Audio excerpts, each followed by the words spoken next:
Hello, everyone. Steve Westman, Audiophile Roundtable. I'm with George Borden, and I'm also with some special guests from Impex Records. Here they are, the team from Hola. Impex. Hello, everyone. Why don't you Hello. why don't you guys introduce yourself first to the viewers here, and then and tell us what you do at Impex as well. I think they'd love to know. I'll start. My name is Go for it. Abey Finn. I'm the founder of Impex Records. I've been doing this for almost 3 decades, and I am kind of like the project management. I start all the projects. I'm involved in artist relations, all the licensing negotiation. I work with my two wonderful teammates, Robert Sliger and Bob Donnelly, very closely on everything that makes the album beautiful and wonderful. And Robert Sliger, what do you do for Impex? So I'm the chief designer art director for Impex Records. So all the packaging you see, all of our social media content, most of our website, that's basically what I handle. So this stuff we see is your stuff Yes. here, the Impex website. Nice, very nice. And then Mr. Bob Donnelly, what's your role at Impex Records? Choosing titles out of my vast collection of music Yeah. helps to have. I do the quality control, ticks and pops, that kind of thing, Okay. and I supervise the mastering sessions with Bernie and Chris, and Kevin, whomever, and basically. So you would be the guy, you'd get the test pressings and you do go back to Bernie or Kevin or Chris Spellman and say, you know what, I'm not liking the sound of this. You got to recut it. Is that your job? Well, that would be lacquers first, reference lacquers. They cut it. I bring it home. I basically have like 3 different systems for all intents and purposes to get a rough idea of what everybody's going to hear. But most importantly, what's accurate. And we judge it the way it would sound to our customers, not just in the mastering studio, which I think helps a lot. Mm. And I also wanted to, I guess, and Abey, we've got to thank someone today as well. Yes, we do. So go ahead. Who are we thanking? We want to give a big shout out to Vinyl Girl. Vinyl Girl reached out to me, hey, and we connected, and through her, that's how I met you. And I'm so disappointed she's not going to be at AXPONA. I was really looking forward to meeting her, giving her a big hug. And she's connected to with my friend Joe, who's part of the Pure Fidelity turntables here in Vancouver. So it's like a real happy family. It's pretty cool as well. So I want to get started. Really want to learn more. I think the viewers too, and want to learn more about Impex, how it all started. I mean, obviously, Abey, you've been around. You said you've been doing this for 3 decades now. So I mean, how did Impex get started? We'll start with you. Start with why you're in this crazy business as well, and then we'll sort of go around our roundtable. Okay. So it's almost been 3 decades. I started by working in the accounting department for Cisco Music in the 90s. And it was a year into it, I was asked to attend the Consumer Electronics Show in Las Vegas. And at that time, I didn't really know or understand a whole lot about the business. All I knew was I was young. Someone was paying me to go to Vegas. I couldn't say no to that. It was my experience at the Consumer Electronics Show that kind of changed my perspective of the business. It really gave me the opening, and I started learning. And the more I learn, the more I do, I realize this is something I'm fascinated, that I love. And it's also an industry that it's a happy industry. Everybody loves music. It crosses, genres and cultures and religions, and that was something I wanted to be associated with. So I started in there. Cisco closed in 2008, and I started Impex Record with my dad in 2010. Impex is actually short for import export. And when I started, I wanted to recruit the teammate that I worked with at Cisco. So I worked closely with Robert Sliger and Bob Donnelly back then, and we started this journey together. And I think Impex is the 3 of us. And you did ask me. I know we were talking back and forth, Abey, and I mean, you'd asked me how many Impex records I have, and I did tell you I do have the Cisco cut of the Asia that Kevin Gray and Robert Pincus did back in. Right. Yes. What was that? What year? I always forget the years, but that's like early 2000s. 2007, like I thought it was 2007. 2007. Like It was 2007. Yeah. And Mr. Donnelly, your sort of I guess career trajectory here. How did you get into this crazy business, and where did you start off? You've been in it. You've been in it for a few minutes now, I guess, just judging by the hairstyle. Yes. I actually was a professional photographer for about 15 years, but I was always heavily into collecting records and listening, and I eventually got into high-end audio, and at the same time found jazz. That was about 30 some odd years ago, and at the time I was both buying and selling audiophile records, the mobile fidelities and all that kind of stuff, and that exploded into collectible jazz, and that exploded into pretty much everything. And that's when shortly after that I met Abey, and she kept asking me for reference material and ideas, and then eventually we started working together because it just worked out. It's been a long time. And the rest is history, as they say. I want to, Abey, I just saw this question pop up, and I think you saw it as well, and I want to go back to it. I know, so you can answer it right there. Jeremy is asking, as Exclusive Disc owns Impex, what is the owner's input, is what Jeremy's asking you, Abey. So the owner of Elusive Disc is Bob Bance, and he's semi-retired, and his son James Bance is stepping up and filling the shoes. We have a really wonderful and collaborative relationship, and we're like a family, and I continue to run Impex, and they run Elusive, and we collaborate on, I'm still doing all that I'm doing at Impex. I'm doing all the production, the management, the artist relationship, and when we're all done with our product, we hand it to Elusive to manage the sales and distribution and marketing. So it's more of a partnership, and it's worked out really great. There's another, Jose has a question for Abey as well. Will Impex ever consider doing a more modern rock, shoegaze, etc., all analog releases? I'd love to see them explore that. Cheers, he says. What can you tell us there? I would love to. I've been talking to Bob. We would love to do more, and I've been exploring into rock. As a reissue label, it's kind of my fate is in the hands of the majors, I call them. It depends if Warner, Universal, Sony is willing to work with me on those title selections, but it's definitely something I'm interested. And that's the thing, and we always have, I don't know if you guys watched some of our last shows that George and I have been doing. That's the big thing, and we talk to, our viewers are always asking too, like, we want to see certain titles, but is it like the licensing? I mean, probably an obvious question. It's the licensing is the big issue, and You're mentioning you're working with Warner, you're working with all these companies. They're the ones that will say, okay, Impex, okay, Abey, yeah, we'll give you this master tape. Is that where the issues lie for you guys to really get these reissues going? Yes. So everything starts working with the labels that we request for, and that's kind of how my relationship started with Bob Donnelly. It's a process. It's not just, we go through a process of brainstorming of titles that we're interested.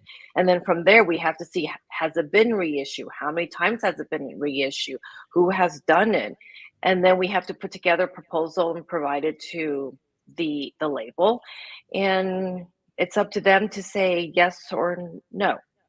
One of the toughest parts is, as you've noticed, Warner, Rhino, for instance, they're doing everything we want to do themselves. So, while we feel we could offer a more value, a higher value package, hopefully, usually, it's tough. It's just tough because they're doing everything I want to do. And so, is the biggest expense for a reissue label like Impex? Is it the licensing? Is that probably half of what we're paying when you're charging $125, $150 for a one-step? Is half of that going into your expense to basically put this out to the public? Yes. Yeah. Yes. I mean, I don't, top of my head, I can't give you an exact No. percentage, but a big chunk, you know, is going into the licensing and the costs of doing business with the label. But for us, and if you can see from our most recent release and several of our, even our standard 3345, we go through an extraordinary amount of, we put an extraordinary amount of time and effort and quality also into our packaging. So that's another big chunk of the expense. Leland's jealous of Bob's weather right now. Apparently, it's 120 degrees. He can't even go outside. No, that's Phoenix. What? Prescott is usually 20 degrees. Actually, right now it's almost snowing, but we're in the summer. We're 20 degrees cooler than Phoenix. We don't get in the hundreds. So yes, It is up here. It is something to be jealous of, I think. So the one thing that we do talk about a lot, I mean, viewers are like, okay, you know, why should I pay $125, $150 for a record? I mean, I'm hearing you say, Abey, that obviously a lot of that expense is going to the licensing first and foremost, and of course, you know, Robert, the packaging is going to be another thing, printing it, you know, all that stuff. So that's where the big expense for a reissue label is going first and foremost, I would assume, in those two areas. Well, I can't say for other labels, but for us, it is, you know, Impex is a high-end boutique label. We don't have as many titles out a year as some of the other labels, but we do, every title for us is like carefully curated, you know, down from the sound, the packaging, the design, and we do spend quite a bit on packaging. We want it to feel like it's a full experience. So you're not just listening to the great music, but you're also experiencing it visually. And also on one-steps at least, the VR900 vinyl is quite a bit more expensive than regular vinyl. And it's a very important part of the quality of Impex one-step. So it's almost like it's a deal breaker if we don't have the absolute best vinyl available for it. I think if you're spending $130 for a record, when you put it on the turntable, it should blow your mind. Otherwise, why bother? A lot of people may not realize the VR900, it isn't just about quiet background. Right. It genuinely sounds closer to the reference lacquer. And all vinyl sounds different. A lot of people don't know that, but all vinyl sounds different. You're doing colored vinyl and stuff. We don't just listen for quietness. We're listening. The sound quality will actually shift. You know, like certain colors will just be tipped up in the high frequencies and get leaner. But VR900 is a pretty neutral in that regard, and you're getting really close to what's on the reference lacquer, which is ideal. You know. So we'll get another question from the viewer. What was the issue with the Saturday night in San Francisco being digital? Is there an issue with that? That's one of the wax. One of our viewers is asking you. I guess Bob would be the best to ask that. It wasn't an issue being digital. It was recorded in analog. Okay. And because of the condition of the tapes and the amount of editing involved, they did have to take it up to where was it, Abey? Skywalker. Okay. Which has literally probably the most state of the art in the world for doing that. And they restored the tapes. They did an amazing job. And then the editing was then, of course, after everything was restored, done in the digital domain because it made it a lot easier. There was a ton of editing. But ultimately, we had a great mixing engineer. Again, I'm sorry, I'm drawing a blank. Roy Hendrickson. Who brought a lot of the ambience back to get it to sound as much like Friday night in San Francisco as possible. And I think, according to the results, I think a lot of people have told us we accomplished that. So, yeah. It was edited digitally, but it was mixed in the analog domain. And then we got the I think it was 1/2 inch 30 ips tape, and from there, it was a quarter inch. I think it was quarter inch 30-inch We went tape, back and forth, and analog then to digital, back to burning. analog before we mastered it. Yeah, and I think from a technical aspect, I was reading about it earlier last night, and it was the transfer that was made to restore was done in a multi-track situation, and then it was remixed back to analog tape and then cut from analog tape, just to clarify all the technical stuff. That was the. Thank you. Yeah. Skywalker Sound is the best facility, and it's the equipment available to them, the engineers, and we also were very fortunate that we had our teammate Ulrika Schwartz from Anderson Audio New York there to supervise. Yep. Here, Abey, does Impex have anything planned for AXPONA this year in Chicago? We were just talking about that before we went live. Do we? Tell us. Yeah. You have a booth. You have a booth. New massage chair. Have a booth. Gotta have the massage chair. First, I have to say I'm loving all these questions. So thank you so much. Yeah, these comments are amazing. For chiming, these comments are great, and it's going so fast. And I'm trying to. I'm like, I want to read this. It's going. So fast. Our viewers are great, and I'll go back to some of the comments. I know they're going good, but guys, keep up the questions. This is awesome. But so, does Impex have anything planned? Yes, we do. We actually have something special planned. First of all, Impex will be there with Elusive Disc. We're in the. You have to forgive me. I don't even know where we are. Do you know where we are, Robert? That hallway. Expo Hall. I think it's booth 1819. I think. Okay, thank you. So we're going to be. We're in the same facility or same room as Mobile Fidelity and Analog Production or Acoustic Sounds. Sorry, Acoustic Sounds. And last year. I was there with our special guest, Nicholas Getz, and we were doing demonstrations at both Luxman US and Quintessence Audio Suite. This year, I'm bringing my good friend, Chuck Granata, who is a renowned producer, historian, and he is like all things Sinatra expert. So he'll be there with me. We will be at the Quintessence Audio Suite, and we'll be there. We have a couple of demonstrations, I think Friday and Saturday, and we will be playing the test pressing for the upcoming Sing and Dance with Frank Sinatra One-Step. Nice. Lots of great little stories, tidbits, show and tell of product and final packaging.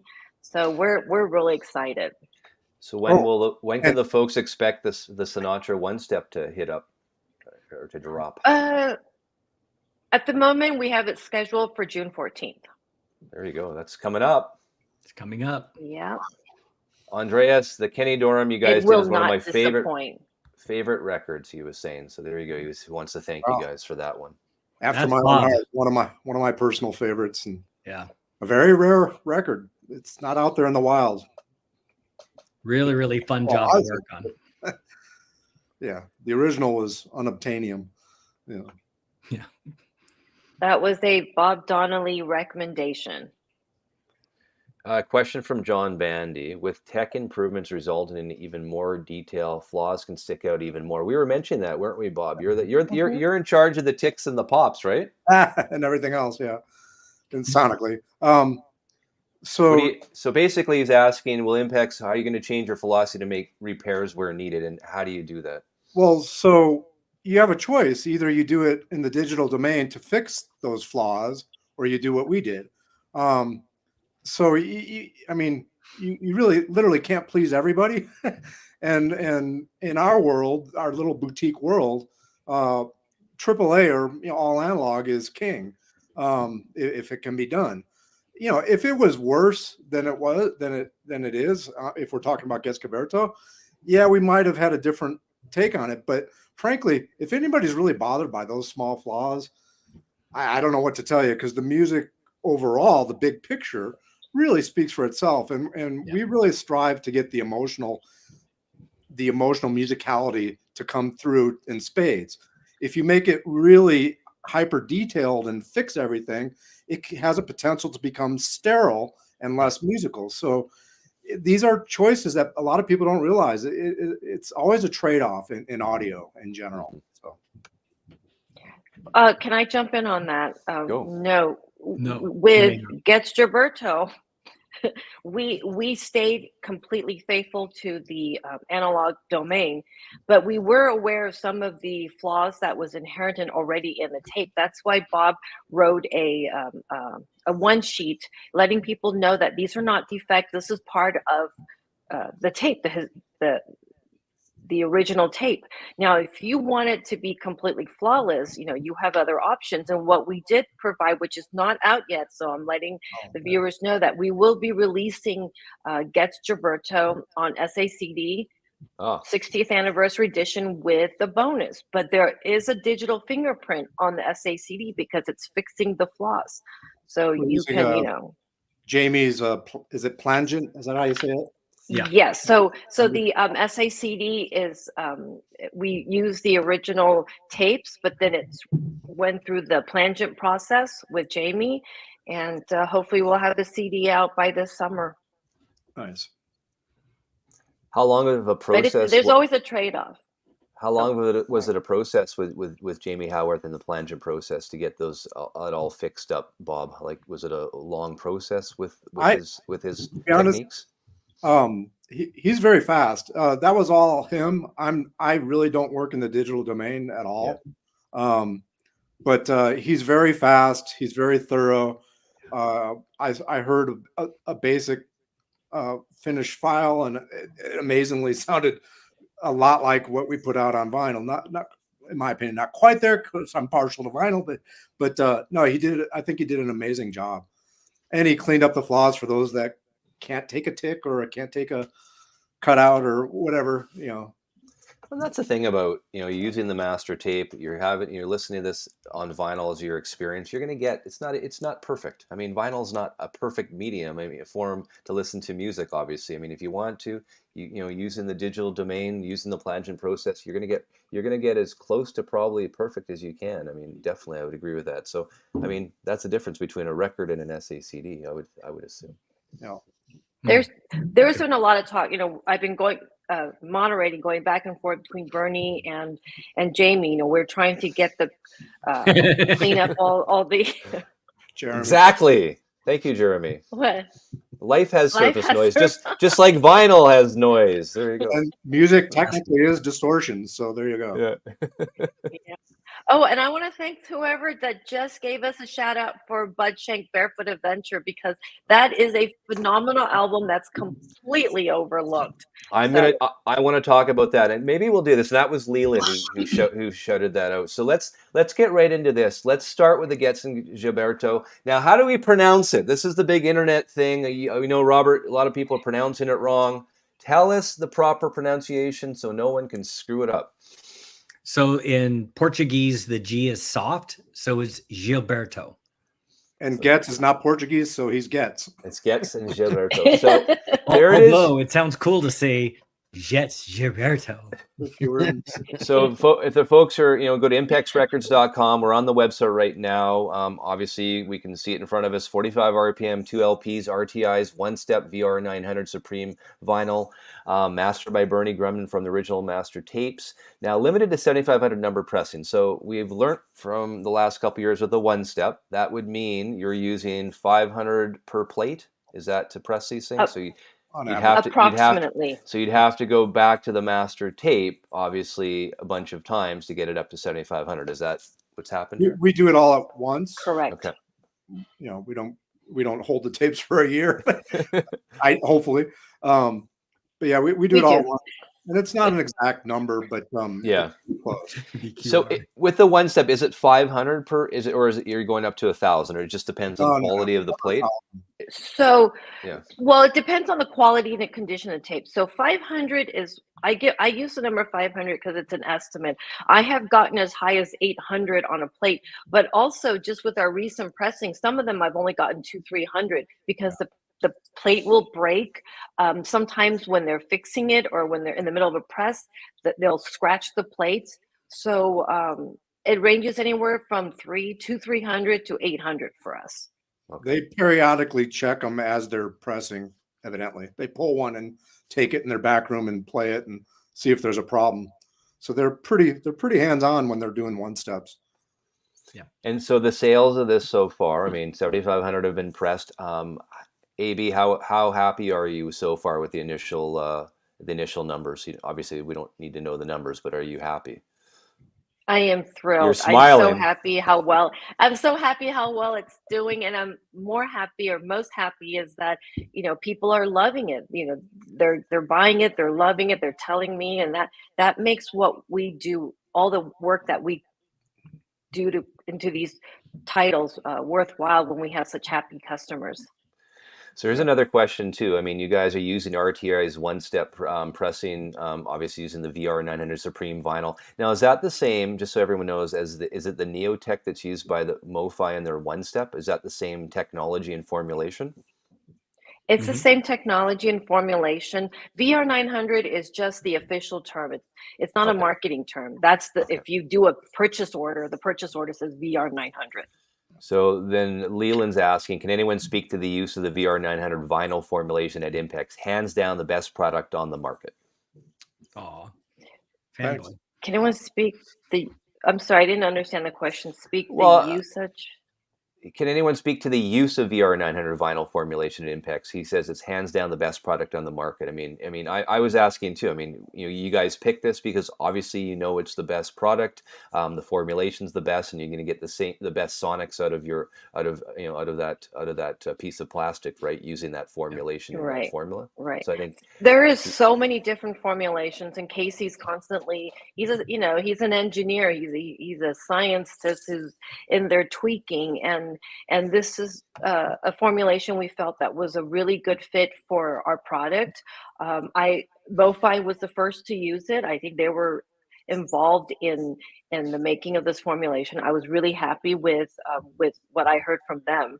I'm not just a label, I'm also a consumer. So we found this is a good fit, but we're always looking for something new. I'm currently investigating on a new formula again. Oh, nice. So there you go. Oh, yes. Just received this amazing release today, just in time for the roundtable. Thank you so much. So there you go. So there's vinylgourmet.com. There you go.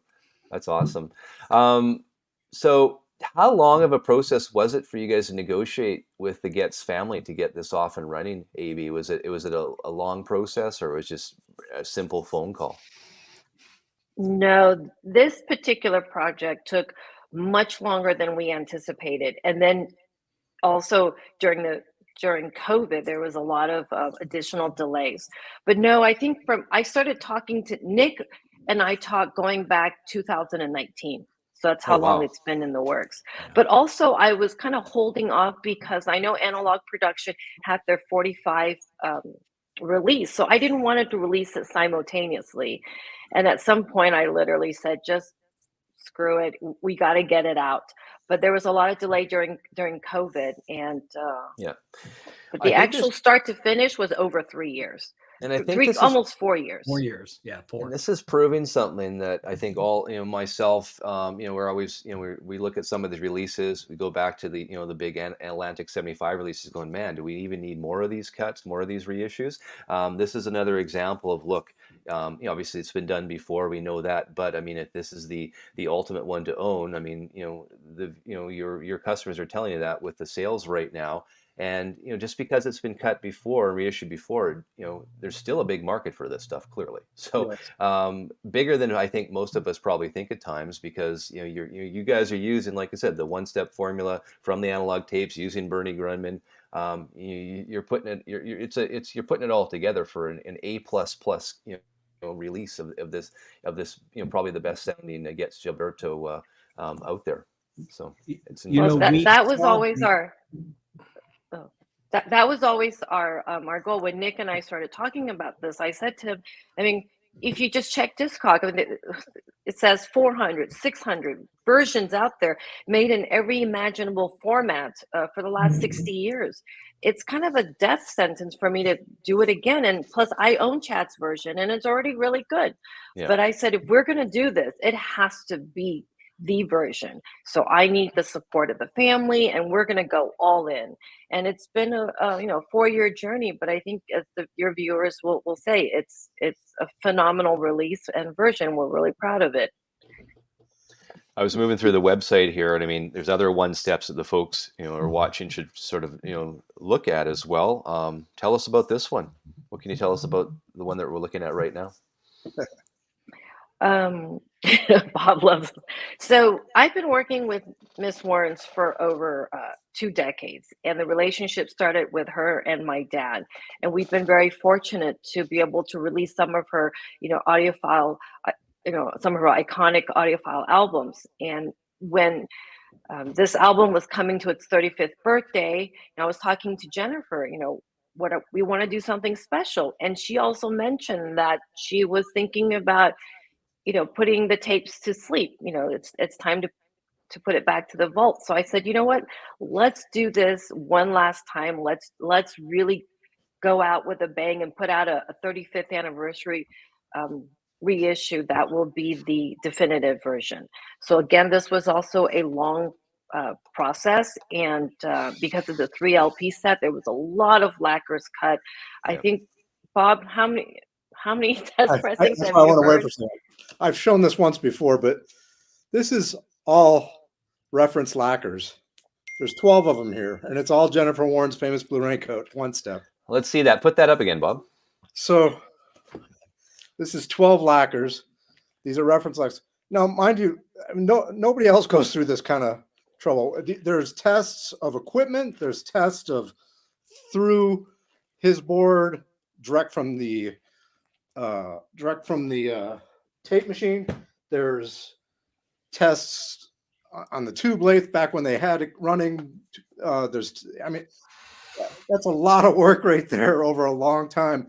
And it goes back to your earlier question, Steve, with all these reissues coming out. Yeah. Why should somebody spend the money on an Impex record? Because we do go the extra mile. I mean, anybody, a lot of people cut with Kevin and Bernie and Chris, but none of them do what we do. They really don't. Most of them don't have the time, and this is a labor of love for us. Nobody's getting rich here. We do it because we want to make a better product, and we work really well with those 3 engineers in particular. And I think it speaks for itself. I mean, people are responding to it. So yeah. So Abey, I'm not sure if you're paying Leland today, but he's saying Abey's driving commitment in the industry is astounding. Keep pushing Impex forward. So no, you guys have been doing a great job as well. Thank you, Leland. You got a fan there. That's excellent. So another one-step release here I was looking at on your website. The Patricia Barber companion as well. So this one's mastered from the analog mixdown tapes of the original digital recording by Bernie Grundman. Tell us about this one. Well, you take the lead on this one, Bob, and then I'll finish. Like all the Patricia Barber stuff, it's all digitally recorded and mixed to analog tape. I'm not sure what specifically I could get into on that.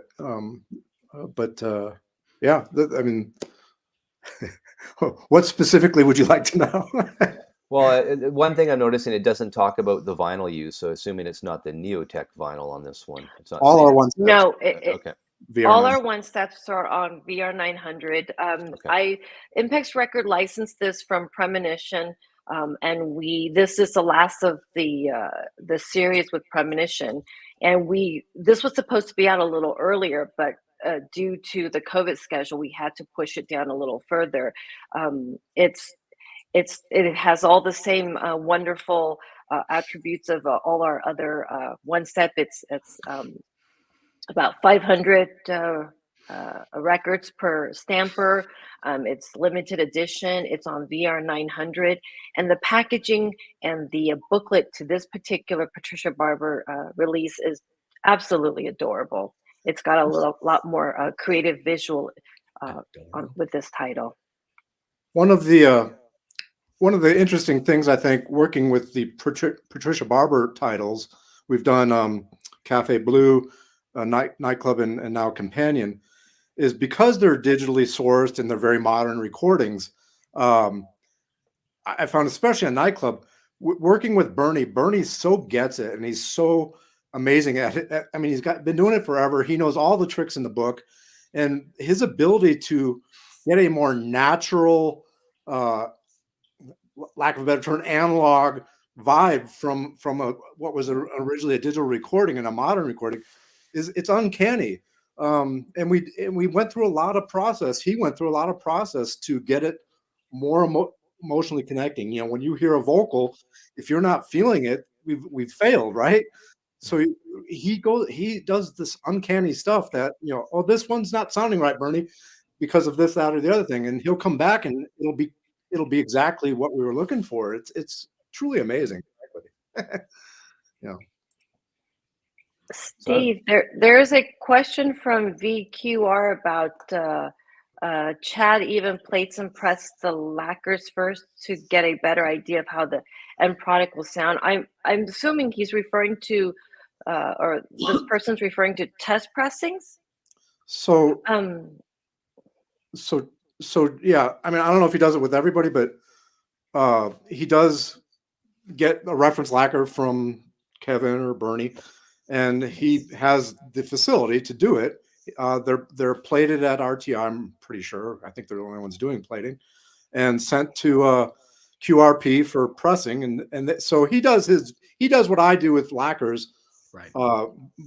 Actually cutting a test, pressing a test pressing, and that's where he makes his sonic judgment. It's a different process, and frankly, he can do it. He owns his pressing plant. Yeah. So with one step, we can't do that. No. The one step is, yeah, it's a straight pass or fail.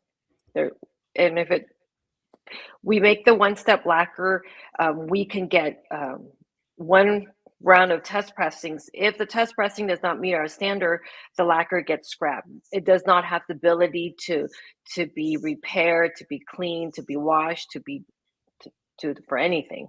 Have to recut it. Yeah. So here's one here. Bud Shank, Barefoot Adventure. Great little surfing documentary. Anyone hasn't seen it, it's on YouTube. But I know there was someone in the comments were asking, I know this is the stereo cut of this reissue done by Kevin Gray. Now there's a mono one as well. Did you guys look at either doing a mono one, or why did you pick the stereo one?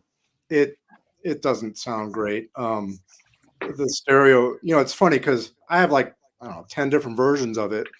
Pacific Jazz put out black vinyl. They put out red vinyl on the stereo. And I have different shades of red, and they all sound completely different. It's pretty amazing.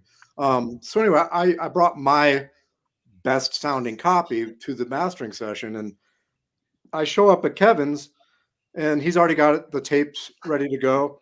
And we put it on, and he actually stood up and was like, wow, how do I not know this? Now, this is a man who's been doing nothing but the primary jazz from Blue Note and what have you for the last couple decades, but mainly, you know, last 5 years, doing it 3 times a week practically. And he was blown away both sonically and musically.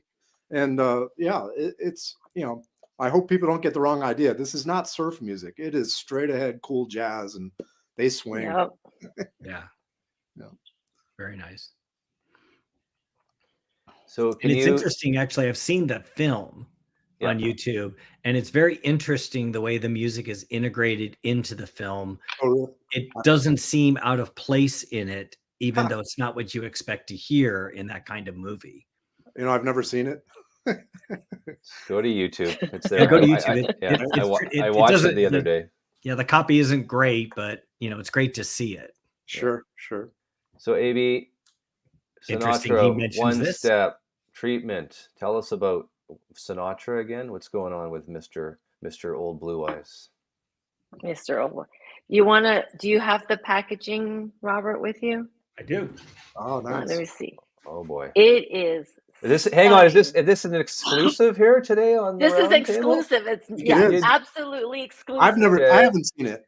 Hold on here. I'm going to put you full. I got to see this. Go for it, Robert. Oh, there we go. Tell us what we see. It's all backwards. So as typical with Impex one-step releases, we have a slipcase. The slipcase in this case uses a stamped diamond pattern because Old Blue Eyes and 1950s. and then textured, and then speckled paper to give you that really vintage quality. Very cool. Both sides, same as all of them. And then the front of the jacket looks pretty much like the 33, except for some minor changes. But it's the rest of it that I think is going to really stand out to people. Look at that. So Okay, you got to show them the booklet. I'm so excited. This is the inside of it. So what we did was the Sinatra stuff is fantastic, because when we started working with Chuck about the about this thing, we said, we always ask the record label, hey, can we get some goodies to go along and value add to our project? And because Chuck was there, I get this 3 30-pound boxes that had literally thousands of items in it. And this incredible barrage of photos. I was just like, wow, how did we do that? Abey's favorite. Well, we're working with the historian. We're working with Sinatra's historian. So as you can see here, and then anybody who has the 33 and the SACD of this project might realize that all these booklets, they all look different because we had so much stuff to work with. I didn't actually have to repeat any photos. Nice. Or any illustrations or anything. So the first one was about Frank. The SACD was about the period. And this one is about the fact that it's a dance record. So that's why you see all these images of dancers and stuff, which are all under the tutelage of the great Alex Steinweiss, who basically invented the record cover back in the 40s. His team did all of these illustrations for Columbia back in the day. So you can see here conversations with even Western Union communications between artist and management. It's absolutely just amazing what we were able to get with this. So yeah, we're very, very proud of the way this came out. And I haven't heard the test pressings yet, but I imagine they sound pretty amazing too. They do. That's pretty cool. That is really cool. I'm excited about that. That's exclusive here. Thank you guys for that. And that comes out, Abey, when is that going to drop on the website? June 14th. But I think in a couple of weeks you can start pre-ordering it online, going through elusivedisc.com.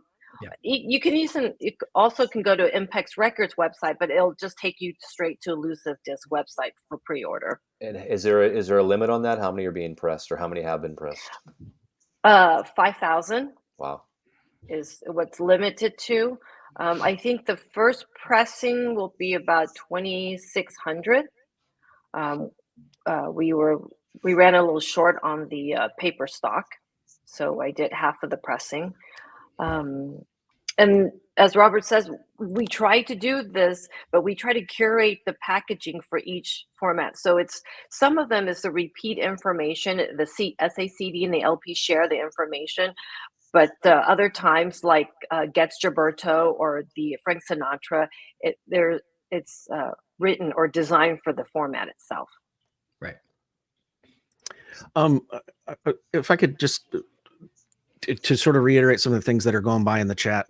I just want to say, first of all, most of the questions that I had have been answered. I have one other question I want to ask, but I mean, because I wanted to say from the beginning here, there's a lot of love that goes on into this, from all angles, from Robert's sort of, touch with the design and the look and the feel of everything, to Abey's sort of overall sort of coordination and vision, to Bob's sort of love of the technical side and really paying attention to the quality of stuff.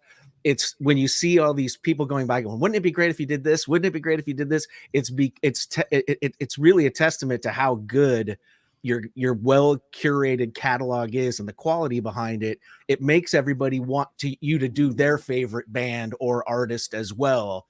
And that should be, a really a good positive thing for you guys to hopefully to take in and see here. And my only question that I have is, do you attend the mastering sessions when you can? Yes. Yes, we attend. When Bob was living in Los Angeles, he attended every mastering session. Now that he's in Arizona, he doesn't always attend every session, but we also fly him in when possible. And Robert and I attend every press check. We are at every press check at Stoughton. And the part two of that part is that when you go in there, is the bar just beat the original, or just really to make the best possible thing that you can right now with the tools that you have in front of you? And if it's Bernie Grunman, you've got some of the best tools in the world. You know, when do you really know where we need to be? What's the thought process for all of you? When do you know it's time to release this?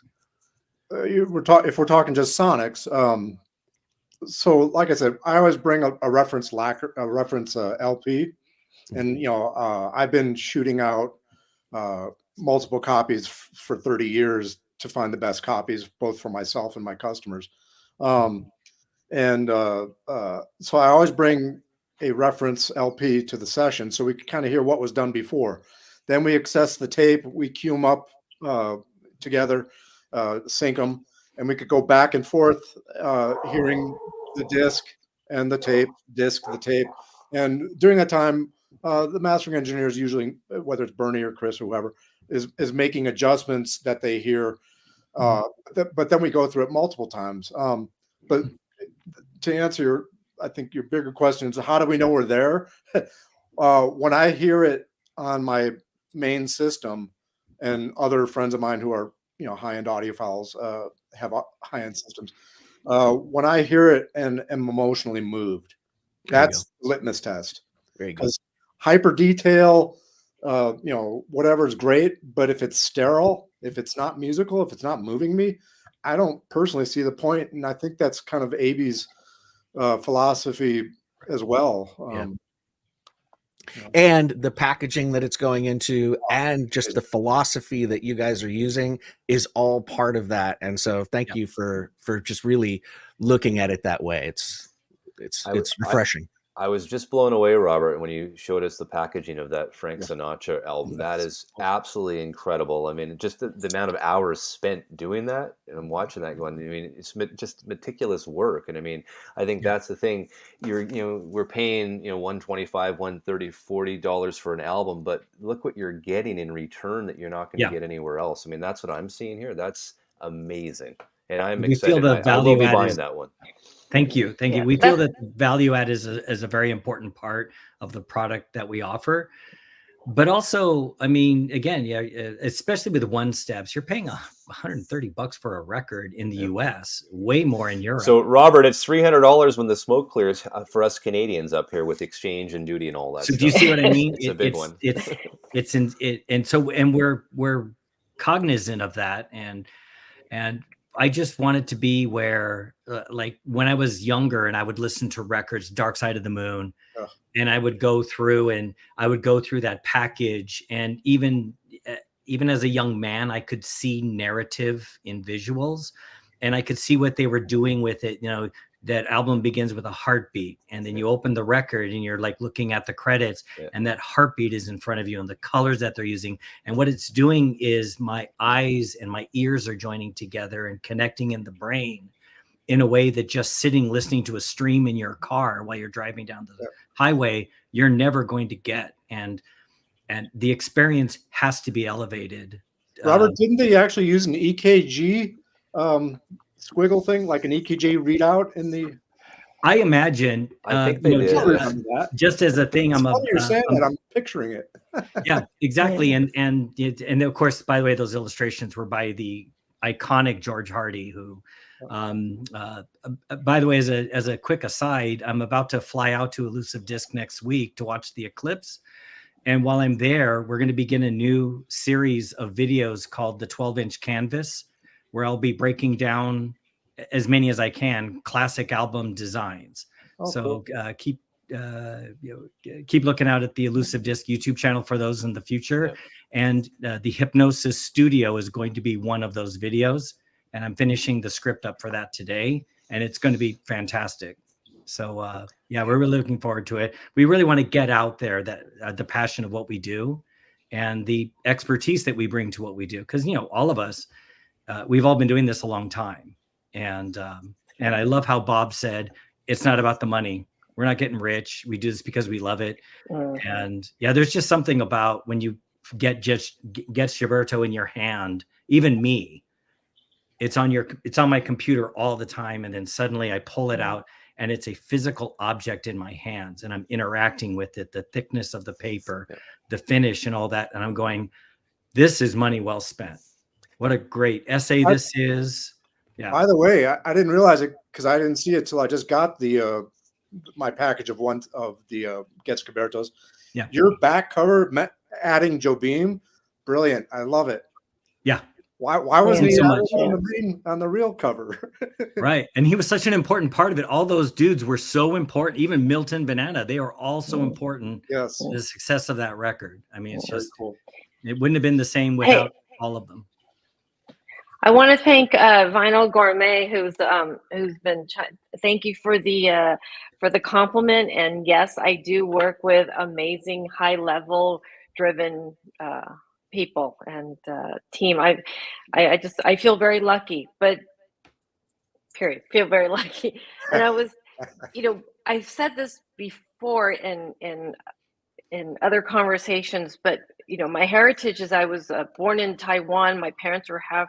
My dad was raised in Japan. My mom's from Taiwan. I grew up in the U.S., but I've traveled quite a bit growing up with my family from Europe to from Asia to Europe. And one of the things that really stuck with me being Asian is that when we go to a store, any store, and you buy something, there is a sense of there's a sense of feeling where the way they present what you buy to you isn't just putting in a bag and throw in some tissue and they hand it to you. It's presented with it's properly gift wrapped. It's even the gift wrap is coordinated with the bag. So I've always taken that with me, that when someone spends their hard-earned dollar on our product, we want to make sure that they have that same feeling where they feel it's not just the product they're buying, but it's an experience, and that they leave, or when they open the package, you know, they're proud of what they purchased, because, you know, $130 isn't inexpensive, though it is a pretty good price, a pretty good deal for all that we put into our album. Yeah. I love it. Another question here by Leland.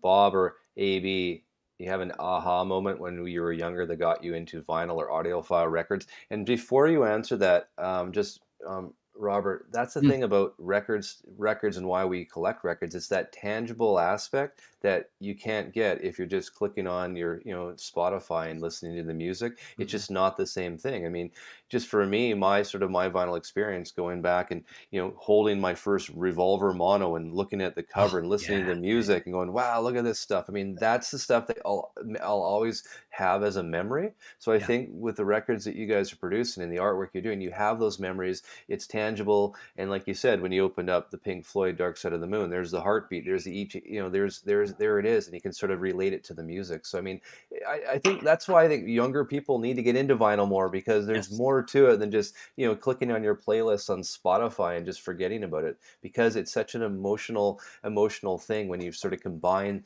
the artwork with the actual music. I think also lately, you know, a lot of people talk about the, you know, standard pressings of records and then the high end and the audiophile and all this stuff. There's that term when you talk about, say, fine wine or fine chocolates or something like that. You're not saying, oh, it's fine. What you're saying is that it's exquisite.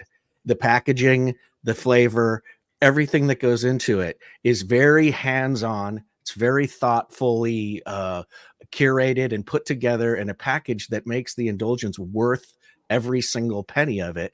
And that's what you are offering. And that's should be clear, I think, to everybody. And so, you know, again, I think a lot of people in here shown a lot of appreciation for what you folks are doing, as me and Steve too. And we just, again, thank you so much for putting that kind of effort into it, because it's rare. and you're seeing it. Thanks, I mean, George. Thank you. it just blows me away to see, the details you guys are putting into this. It's just not like a one little, printed liner note thrown into the record. I mean, you're thinking about the end user more, and I mean, you can really see it. And I think, you're getting a lot for the price of this record, that's for sure, and the things that you do. There's Rock and Rod. You guys have fair pricing considering the great effort you put into your products, just like I mentioned too. So there you go. Yes, thank Yes. you. And then I know you've got some great. I mean, the Getz and Gilberto has got some rave reviews. Different YouTubers have gone out and made it their, I guess, the best sounding cut out there. So you guys are doing it. I mean, this is it won't be long, right, before you see the 7,500 sold out. I mean, that's for sure. I like this one too. Okay, hold. Yeah. Oh, I was gonna say, I was reading Jeremy. Did I ever buy a knockoff the Taiwan LP? Shall I sell my? Okay, let me read this for you. So, because we go to Spotify too. So Jeremy is saying, did Abey as a kid ever buy the knockoff Taiwan LPs of the popular Western titles? The LP covers were drab photocopies in plastic sleeves. I enjoyed them as a young collector. So, Abey, tell us. I think that predates your record listening. No, I did not. And my first exposure to LP was actually a 7-inch. I used to listen to a lot of like Belinda Carlisle, the Beach Boys. My dad got me a little kitty turntable that only played 7-inch. So it would make a good commercial no though, knockoff. with a young AB sitting there Oh going, my God. I can't wait until I get older and I'm going to make the best records that the world has ever known. Abey, send me a baby photo and we'll make that happen. We should. That would be We'll good. Photoshop And that. I have tons of 7-inch. I have tons of 7-inch here still, so I can can Photoshop it. Jerry Zygmunt saying that Getz and Gilberto is more than just an iconic release. This album, on par with the importance of Brubeck's Time Out, transcended music, becoming a cultural statement. Yep. And you guys are a big part of that now. If you want, the best sounding cut right now, there it is. I watched a review from a very discerning listener, with a very, very high-end system and very, ensconced in record production and distribution, and was prepared to not like this. And it became the new reference after listening to everything else. You probably know who I'm talking about, but it was eye-opening, because this guy's a pretty tough customer when it comes to listening to a record, especially one of his favorite of all time. And so you nailed it. That's great. Yeah. Yay. I was very, when he first started the review, he started saying, I wasn't sure if I'm gonna like, he said all the things. I was thinking, oh my God, don't slaughter me on live TV or YouTube. Please don't go there. Yeah. I was, and I don't have a stake in this at all. And I was relieved when he finally went, oh, and now it's my reference. I was like, whew. I felt good about it after. Hey, if I could just say something really quick in the comments there have been a number of participants that are shouting out Legrand Jazz. Yes, thank you very much. That the 45 of Legrand Jazz is basically my personal favorite Impex design. And I love seeing all the love for it here. So thanks, guys. Well, it's Vinyl Girl that just was mentioned. That's the one thing about Impex that makes you guys stand out is the care you take with your packaging. We talked about that, making each pressing unique. Your Legrand Jazz is one of my favorite albums in packaging. So there you go. That was probably the comment that you saw there, Robert. So amazing. I don't know where it is, but I think one of the viewers is like, this show is going to cost me a lot of money today. So I think you guys got a couple of new customers probably. So that's for sure. Thank you. We'll work really hard not to let you down. Yep. Yes. So I'm excited. So I guess we can hear the Frank Sinatra album at AXPONA in Chicago next weekend. I assume too, right? So let's see. Hold on. I'm going to pull this up. Give me a second. I believe while she's looking, a personal plug, well, sort of, at the Elusive Disc booth, there will be someone there with curated used records for sale that I'm driving to Prescott. over that way. Yeah, there you go. And you're driving. So let the folks know, Bob, that you're driving from Prescott, Arizona, 3 days with 2,000 records in your car up to Chicago, Illinois. I am. Wow. So buy a lot of records. Yeah, so I can pay for the trip. All right, so here's the schedule. So we are with Quintessence Audio in the Connection Room Friday at 11, 2, and 4 p.m. and Saturday at 2 o'clock and 4 o'clock. So it will be Chuck Granata, myself, and Old Blue Eye. Ooh. And the folks will get to open the book and look through the booklet and stuff like that. Will it be there on display? Yes, I'm going to bring idea. our packaging sample. We will also do some demonstration. Chuck always has wonderful stories, and yeah, and you can pre-order. By the way, not to mention Chuck, he's been a partner of ours for the last few years, Chuck Granata. The guy is not just the master of Sinatra, he's also the archivist for Sony Music. So he's in New York at Columbia, at the Columbia Vaults, digging through this stuff constantly. And it's not just Sinatra. He has his hands on a lot of things. He was good friends with Phil Ramone, who did the Getz&Gilberto, of course. And he's a wealth of amazing information. Great guy. And he has a lot great of, man. He has a lot of, how do you say, there's a lot of alacrity in his work. He is tireless in finding stuff for us to use. Yep. Even going to university archives to find stuff. So yeah, he's I was just gonna say that about the university. Is it the anniversary issue of Duke Ellington Indigo will be out in a month. It's been remastered, sounds phenomenal. So if you've had the 33, the 45 is going to blow you away because this has Mr. Donnelly's signature on this version. The curated booklet, the story is fantastic, but we didn't have enough information. We didn't have enough photos. We couldn't get any more from Sony or the family. So we brought Chuck on, and he went as far as to Yale University to dig up more information and photos from Ellington's photographer who willed a lot of his work to the school. So it's going to be another engineer. Right? So that's another really amazing title coming out in the next month or so. I like this comment, Rev Rock and Roll, and don't sleep on their Monk's Dream, no pun intended. So you got a fan in the Monk's Dream cut as well. Yeah, I've never heard the 45 of that. I heard it sounds great. It does. But I like our 33 too. The 33 is amazing. I have a master tape dub that I can compare it to it. And I was playing it not too long ago, the Monk's Dream against the tape. I was like, wow, I've never heard an LP sound this close to the tape before. Wow. And the 45 is quite good, I gotta say. So yeah, great stuff. Great. Yeah. So I think you've already answered this, Abey. Leland's asking. Without getting in trouble. They tease an upcoming release without getting into too much into trouble? Can you tease? Oh, you gave us Frank. You gave us Old Blue Eyes. Is there anything else the folks you can tell the folks? And Ellington. And Ellington. That's coming. Yeah. And I know we spoke. I'm sorry, but Shank. There you go. And we talked a lot about, at the very beginning of the show about licensing and whatnot, right? I mean, I see a lot of people asking, okay, can we, any plans along the lines of Earth, Wind, and Fire? I mean, you guys would want everything, right? But again, AB, tell us about that. You're the one that has to negotiate all this stuff. How easy or hard is that? It is a difficult process. It could be a long journey.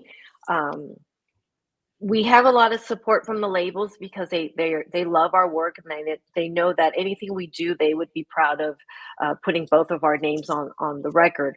But it is a journey. It's not a lot of times what I want to do and what I can do is completely two different worlds. And it's not just getting the approval of the label. Sometimes I have to get approval of the state, the artist. It just depends on what we're asking for, the titles, the involvement of other players. So there's a lot more we want to do. We're hoping that we will be able to, get our hands on more titles. moving forward, and always appreciate the suggestions, because there's only so much the three of us can think of. So we're grateful for To give you things an that being idea, come. to give you an idea, we typically submit at least 10 to 12 titles to all three of the majors every year, and it's just very difficult to get them. It's not that we're not trying; we are. Yeah, the ownership of song rights to all kinds of things have changed hands so many different times through the years. Not to mention, if you wade through all of that, are you going to get a source that's going to be good enough to meet your standards? That is another thing that is getting more difficult, I assume. We have backed out on some really great titles because the source does not meet our standard. Whether it's we don't accept a digital master unless the album is recorded digitally, or sometimes, the source is analog, but it could be several generations removed. So we have had to make some hard choices of quality versus titles we want to do. And see, Vinyl Gourmet's asking if there'll be question. a TBM One-Step.